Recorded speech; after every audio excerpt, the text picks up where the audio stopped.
جی دوسری HOD کے 12ویں دن آپ کے جو معروضی سوالات رہ گئے ہیں وہ اور اس کے ساتھ MCQs آپ کو پڑھائے جائیں گے۔ جی سوال، غزوہ بدر میں کافروں کو کس نے قتل کیا؟ جواب، غزوہ بدر میں کافروں کو بظاہر مسلمانوں نے قتل کیا، لیکن دراصل ان کو اللہ پاک نے تباہ و برباد کیا۔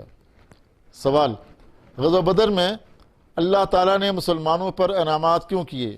جواب، اللہ نے مسلمانوں پر انعامات اس لیے کیے کہ وہ ان انعامات کے ذریعے سے مسلمانوں کو اچھی طرح آزمائے اور سچے مومن اور منافقین کا فرق اچھی طرح واضح ہو جائے۔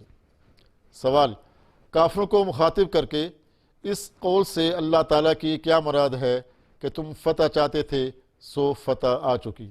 جواب، سرداران قریش نے بدر کے لیے روانہ ہونے سے پہلے کعبہ میں اکٹھے ہو کر یہ دعا کی تھی کہ جو گروہ حق پر ہو اسے فتح نصیب ہو۔ اس آیت میں اللہ رب العزت نے ان کی اسی دعا کی طرف اشارہ کیا ہے کہ تم حق کی فتح چاہتے تھے، سو اب وہ فتح تمہارے سامنے آ چکی ہے، لہٰذا اب تم خود ہی اندازہ کر لو کہ حق پر کون ہے۔ سوال، اللہ تعالیٰ نے کفار کو ان کے افعال سے باز رہنے کے لیے کیا تنبیہ کی، یعنی ان کی حرکتوں سے باز رہنے کے لیے کیا تنبیہ کی؟ جواب، اللہ پاک نے کفار کو ان کی حرکتوں کے حوالے سے جو تنبیہ کی ہے باز رہنے کی، فرمایا کہ اب تمہیں اپنے ان حرکتوں سے باز آ جانا چاہیے، یہی تمہارے لیے بہتر ہے، اور اگر تم نے دوبارہ سے نافرمانی کی تو پھر تمہیں اللہ تعالیٰ کی طرف سے دوبارہ اسی طرح کے عذاب سے دوچار ہونا پڑے گا۔ سوال، کفار کی کثرت تعداد ان کے کام کیوں نہ آئی، یعنی زیادہ تعداد ان کے کام کیوں نہ آئی؟ جواب، میدان جنگ میں فتح کا جو دار و مدار ہوتا ہے وہ اللہ کی مدد اور حمایت کے اوپر ہوتا ہے، چونکہ کفار کو اللہ پاک کی مدد حاصل نہیں، اس لیے اللہ تعالیٰ نے تعداد کی کثرت کا انہیں کوئی فائدہ نہیں پہنچایا۔ 4 ممکنہ جوابات میں سے ایک جو ہے وہ ہم درست کے اوپر نشان لگائیں گے۔ نمبر 1، غزوہ بدر کی رات اللہ تعالیٰ نے مسلمانوں کو چادر اڑا دی، گہری نیند کی۔ اللہ تعالیٰ نے بدر کی رات مسلمانوں کو نیند کی چادر اڑا کر انہیں فراہم کی تسکین، سکون۔ اللہ تعالیٰ نے بارش نازل کر کے مسلمانوں کو کر دیا پاک اور صاف۔ بارش سے مسلمانوں کے پاؤں مضبوطی سے جم گئے۔ موہنو کا معنی ہے کمزور کرنے والا، رجز الشیطان کا معنی ہے شیطانی نجاست۔ وما رمیت اذ رمیت، یہ آیت کس صورت میں ہے؟ سورۃ الانفال۔ کفار کا برا انجام اس لیے ہوا کہ انہوں نے مخالفت کی اللہ اور اس کے رسول کی۔ اللہ کے غضب میں گرفتار ہوگا جو شخص بلا وجہ میدان جنگ سے پیٹ پھیرے گا۔ میدان جنگ سے بلا وجہ پیٹ پھیرنے والے کا ٹھکانہ ہوگا جہنم۔ انہیں تم نے قتل نہیں کیا بلکہ انہیں قتل کیا اللہ نے۔ یہ کنکریاں آپ نے نہیں ماری بلکہ ماری ہیں اللہ نے۔ ان احسانات سے مومنین کو آزمایا گیا۔ اللہ کافروں کی تدبیر کو کرنے والا ہے کمزور۔ اے کافرو، تم فتح چاہتے تھے سو فتح تمہارے پاس آ چکی۔ اس کا درست جواب ہے فتح۔ اے کافرو، اگر تم ڈیش تو یہی تمہارے لیے بہتر ہے، باز آ جاؤ تو تمہارے لیے بہتر ہے۔ جی اسٹوڈنٹس، تو ڈے 12 جو کہ آپ کی ڈیٹ بنتی ہے 14 میں، اس میں ہم پڑھیں گے 2 کویسچن۔ یہ 2 کویسچن ہیں، ایک بہت ہی امپورٹنٹ کویسچن ہے اس چیپٹر کا، وہ ہے آرکیمیڈس پرنسپل۔ یہ آپ کو میں ایکسپلین کروں گا آرکیمیڈس پرنسپل کیا ہے۔ یہ پریشر آف لیکوڈ سے ریلیٹڈ ایک کویسچن ہے، یہ پڑھاؤں گا۔ اور دوسرا جو ہے وہ آپ ڈینسٹی آف آبجیکٹ کس طرح فائنڈ آؤٹ کرتے ہیں، اس کو میں آپ کو پڑھاؤں گا اس ڈے 12 میں۔ آئیے ہم آرکیمیڈس پرنسپل کی طرف بڑھتے ہیں۔